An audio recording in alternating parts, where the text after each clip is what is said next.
Hey everyone, welcome back to the channel. Empower isn't just for investing, it also offers cash and savings tools that can help you manage day-to-day money smarter.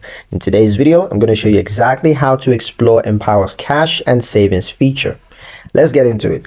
The first point is Empower's personal cash accounts. Now with Empower Cash, you can get a high yield interest rate, FDIC insurance through partner banks, as well as the ability to separate spendings versus savings. Now for features, you can set up direct deposits, use it for bill pay, and even create savings categories to track short-term goals alongside your investments. Also, you have integrations. Now, since it's inside Empower, your cash balances are factored into net worth, budgeting, and retirement planning, giving you the full picture. Also, you have savings benefits. It's flexible, whether you're building an emergency fund, setting aside money for taxes, or just saving for a vacation. Empower Cash Tool keeps it organized. Explore Empower's cash and savings features to make sure your short-term money is working as hard as your long-term investments. And that's pretty much it for the video, guys. Hope you liked it. Hope you found the information here useful enough.